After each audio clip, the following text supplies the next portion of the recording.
जय हिंद दोस्तों इस वीडियो में हम वीर बहादुर सिंह जी जो नेशनल कोऑर्डिनेटर हैं voice of ex serviceman society की मीटिंग के बारे में डिस्कस करेंगे। इस मीटिंग में सिपाही और जेसीओ रैंक को भी प्राइवेट वार्ड देने की सुविधा के बारे में बात करेंगे जो कि अब तक अफसर को मिलती थी। और दूसरा पॉइंट, ऑफिसर आईसी ईसीएचएस अभी तक सिविल डॉक्टर नहीं होते थे, सिर्फ फौजी डॉक्टर होते थे, अब सिविल डॉक्टर भी होंगे। सिक्योरिटी एजेंसी जेसीओ और ओआर को भी चला सकेंगे जो अब तक अफसर करते थे। तो आइए देखते हैं पूरा video. Voice of ex serviceman society के 2015 से किए जा रहे प्रयास के बाद कुछ और सफलता मिली। आज सेक्रेटरी डीएसडब्ल्यू एमओडी से मीटिंग 1.5 घंटा चली। मेरे साथ वीर बहादुर जी के साथ अशोक ठाकुर, श्री राम सिंह तनवर और श्री जगन्नाथ प्रसाद जी थे। यह मुलाकात 7 मार्च 2022 और 8 जनवरी 2023 को रक्षा मंत्री जी और 10 जनवरी को सेक्रेटरी डीएसडब्ल्यू एमओडी के साथ हुई मीटिंग की अगली कड़ी है। जिस मुद्दों पर सहमति बनी वो इस प्रकार हैं। सिपाही से जेसीओ रैंक के सभी ईसीएचएस कार्ड धारक अब प्राइवेट वार्ड का फ़ायदा ले सकते हैं। इसके लिए उन्हें एक मुश्त कंट्रीब्यूशन जो कि अफसर और जवान की राशि में अंतर है उसको देना होगा। जैसे अफसर एक मुश्त 1,20,000 देता है और जवान 30,000, उसको पे करना होगा। यानी कि वन टाइम 90,000 देकर जवान, 53,000 देकर जेसीओ और उनके परिवार के सदस्य हमेशा के लिए प्राइवेट वार्ड ले सकते हैं और 35,000 देकर सेमी प्राइवेट जवान ले सकता है। अगला पॉइंट, ओआईसी ईसीएचएस अब डॉक्टर भी होंगे। मैंने पिछली मीटिंग में ऑफिसर आईसी जो कि कर्नल होते हैं और सर्विस मानसिकता के से ईसीएचएस चलाते हैं से जेसीओ ओआर को होने वाली परेशानी से अवगत कराया। अब 20% ओआईसी डॉक्टर होंगे, लेकिन वीर बहादुर जी ने 100% मांग किया था और ईसीएचएस में सुधार और रेफरल की प्रक्रिया आसान बनाने के लिए कहा। और एमएच में ब्रिटिश काल प्रथा के कारण अफसर का ओपीडी और जेसीओआर के अलग दिन होने और इससे रेफरल में होने वाली देरी पर सवाल उठाया। सेक्रेटरी ने इस पर आश्चर्य व्यक्त किया कि आज भी ओपीडी अलग अलग है और दिखाने की बात कही। दूसरा पॉइंट, सैनिक बोर्ड में ऑफिसर को आरक्षित रूम अब जवान जेसीओ को भी मिलेगा। फर्स्ट कम फर्स्ट सर्व के आधार पर अलॉटमेंट होगा। तीसरा पॉइंट, सैनिक बोर्ड सचिव अब ग्रेजुएट जेसीओ, एनसीओ और जवान भी होंगे।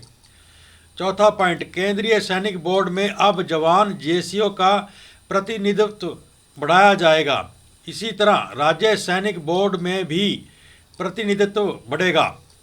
सिक्योरिटी एजेंसी, पांचवा पॉइंट, सिक्योरिटी एजेंसी का व्यापार सिर्फ ऑफिसर को दिए जाने और कोको पेट्रोल पंप सिर्फ ऑफिसर को देने पर भी कुछ किया जाएगा। उन्होंने कुछ कहा तो नहीं, लेकिन मुझे महसूस हुआ कि डीजीआर में बैठे अधिकारी इसमें बाधक बने हुए हैं। जवानों के लिए और आकर्षक रीसेटलमेंट बनाकर बड़ी लकीर खींची जाएगी। मैंने उनको अवगत कराया कि कोको पंप और सिक्योरिटी एजेंसी के लिए voice of ex serviceman society court में भी है और अफसर के अन्याय को स्वीकार नहीं किया जाएगा। कोको और सिक्योरिटी में जवानों को हिस्सा देना होगा। सीएसडी के 6वां पॉइंट, सीएसडी के संबंध में विस्तार से बात किया। एक ही कार्ड बनेगा जिसमें सभी सुविधाएं जवान ले सकते हैं। कंपनी ईएसएम को सीधे सीएसडी छूट की लाभ भी देगी और इस पर आगे रक्षा मंत्री जी से बात होगी। 7वां पॉइंट, मैंने एएफटी में एक सेना के मेंबर के स्थान पर सिविल जज की नियुक्ति करने की बात उठाई। उनका कहना था कि एएफटी मिनिस्ट्री ऑफ डिफेंस के अंदर है, लेकिन वो विभाग अलग है। 8वां पॉइंट, कुछ और बातों पर सहमति बनी है। रक्षा मंत्री जी से अप्रूवल के बाद सभी पर पत्र जारी होगा। 9वां पॉइंट, डिसेबिलिटी पेंशन पर सेक्रेटरी ने कहा कि जो अधिकारी ले रहे हैं वो लेते रहेंगे, लेकिन आगे से इन पर लगाम लगेगा। 10वां पॉइंट, OROP की विसंगतियों के संबंध में मैंने विस्तार से चर्चा किया, लेकिन सेक्रेटरी ने कहा कि सरकार के पास पैसे की कमी है और धीरे धीरे ही कुछ किया जा सकता है। इस पर अशोक ठाकुर ने कहा कि फाइनेंस के मैटर में कुछ तो जल्दी करना होगा और इसके लिए वे रक्षा मंत्री जी से बात करेंगे और ज़रूरत हुई तो PMO में भी, अगर रक्षा मंत्री कहेंगे तो PMO में भी बात करेंगे।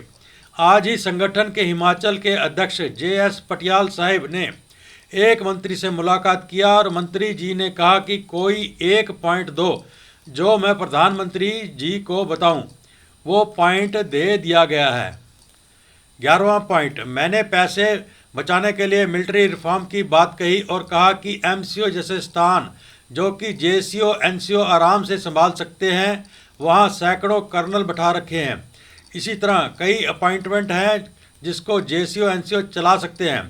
श्री राम सिंह ने कहा कि टाइम स्केल प्रमोशन से अफसर लापरवाह हो गए हैं और इनकी क्षमता और कार्य कुशलता प्रभावित हुई है। इसको ख़त्म किया जाए। सब एरिया पहले ब्रिगेडियर चलाते थे, अब मेजर जनरल सब एरिया बंद हो। एक पी स्टेशन में कई अफसर्स मैस चलाने का पर सवाल खड़ा किया गया।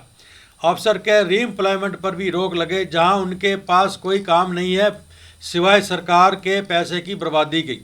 सेवादारी प्रथा से भी हजारों करोड़ का नुकसान हो रहा है, इस पर रोक लगे। सरकार बजट लीक को रोक हमारी मांग पूरी कर सकती है। मिलिट्री रिफॉर्म पर उन्होंने कहा कि काम चल रहा है और इस संबंध में CDS से मुलाकात करनी चाहिए। रांची के पूर्व सैनिकों ने मुझे जो समस्या बताई उससे मैंने सेक्रेटरी को अवगत कराया। पैसे का काम PMO से ही होगा।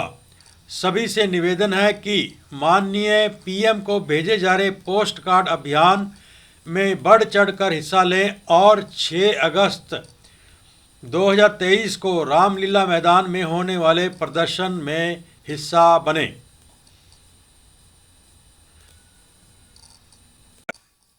तो दोस्तों, इसके साथ ही इस वीडियो का करते हैं अंत। अगर आप इस चैनल को प्रोत्साहित करना चाहते हैं तो सब्सक्राइब कर लीजिए, लाइक कीजिए, शेयर कीजिए, कमेंट जरूर कीजिए। मिलते हैं अगले वीडियो के साथ, तब तक के लिए जय हिंद।